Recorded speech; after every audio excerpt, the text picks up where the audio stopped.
premium organization. All the software companies are part of that. This year, $147 billion is being generated by the software industry, of which 100 billion is actually exports. And this $147 billion does not include actually the shadow effect of this thing. And when I say the shadow effect, meaning that if you have a BPO business, then there's a taxi business, there's a hotel business, there's a food business that goes along in servicing that business.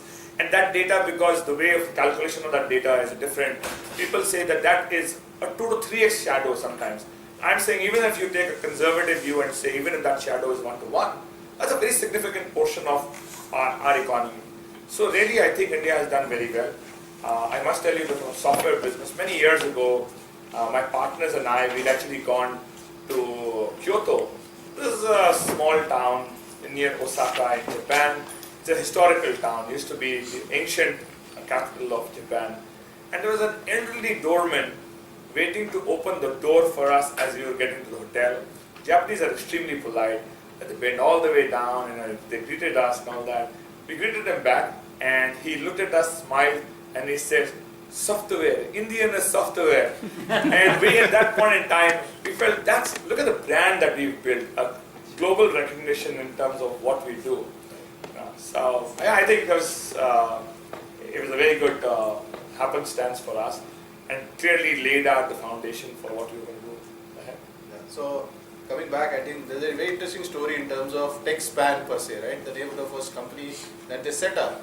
The span actually refers to the initials of the 4 people who came together to found the company. So tell us about that and tell us about how you had an initial investor, right, who actually was available to you. At that point of time you set up a business and the kind of an ambitious growth that they set out goals for you and how you exceeded that also. So share us some of those heady tech span days. So by the mid-90s, obviously we were raring to go. We were in Silicon Valley, was the mecca of innovation, of entrepreneurship, of startup world, etc.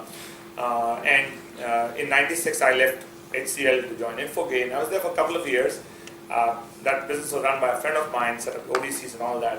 But by '98, a bunch of us had all come together. We had been working with HCL, in the past together. We all came together, and capital was becoming easily available. And we felt that at this point in time, we had an opportunity to do something really big.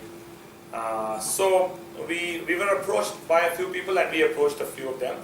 Long story short, in the end, really Goldman was not in the consulting space and Goldman wanted to get into the consulting space. And they wanted to look at a premier team and they felt that the team, the 4 of us that were there, our ideas matched with them, our ideology matched with them, our ethos matched with them, and so they came to us to start a company. And really in a consulting business, there was nothing, it's just our 4 resumes, really. That was the only promise that they had was these four guys will come together. And we really felt very elated at that point in time. They came to fund us and they said we'll put in $12 million into the business. That night, I must tell you guys, I felt really, really happy. I said, for us, only a blank resume and that value is being put, or $12 million. So I was very happy about that.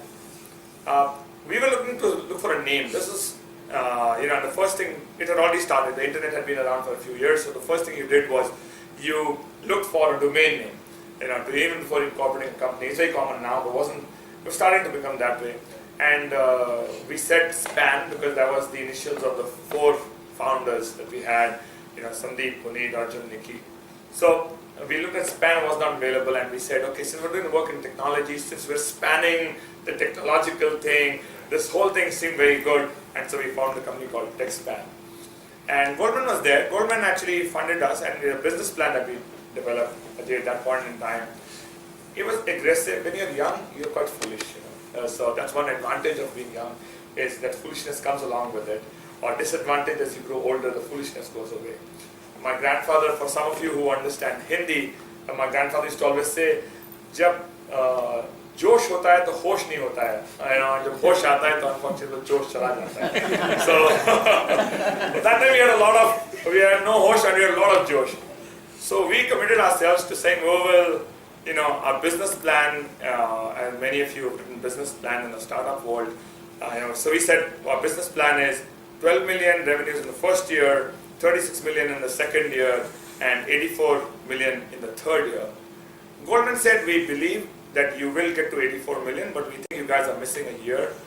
We think instead of 3, you'll take a year more.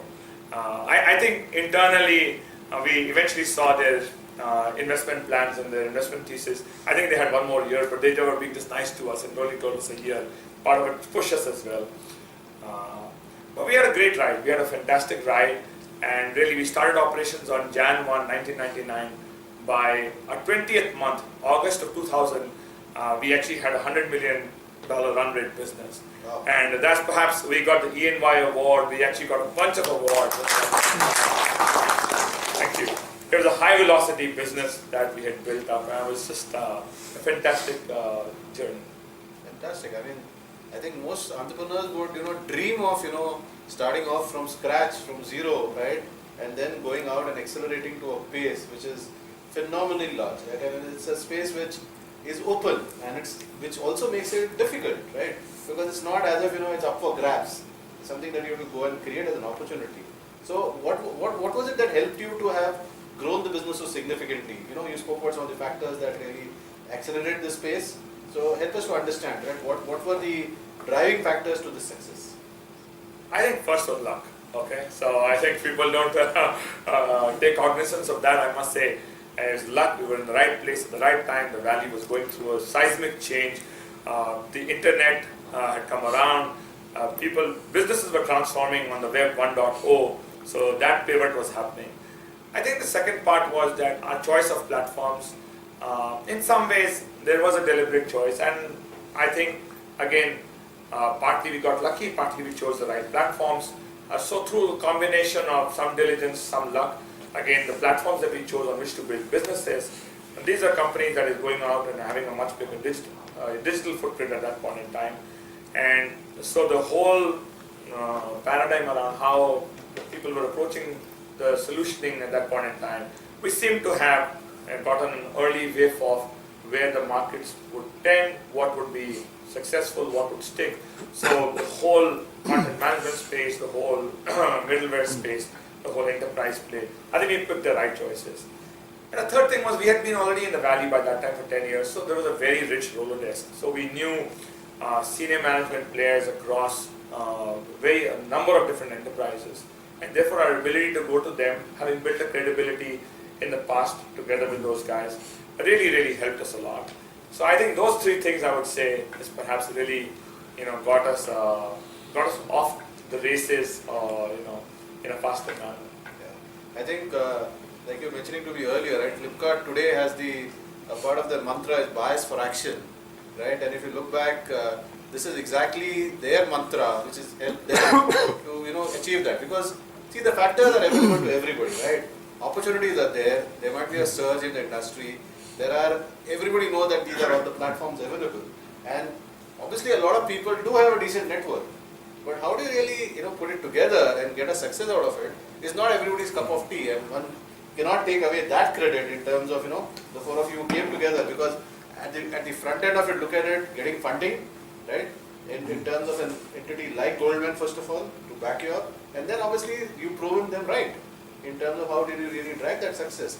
And that takes us, in terms of how TechSpan got acquired, right, by another company, Headstrong, right? And there's a very interesting story about that acquisition and quickly what really happened to a reverse acquisition after that. So now help us to, talk us through some of these details, Puneet. Yeah, the one thing that I say is that when you talk about this bias for action, which is the tagline or one of the things that Flipkart says, but we always emphasize, and one of the things that we did in TechSpan was, in our annual appraisal cycle, we actually asked people what are the 3 risks that they took. Because it's important for us not to understand the outcome of that risk, but that if you took risks or not.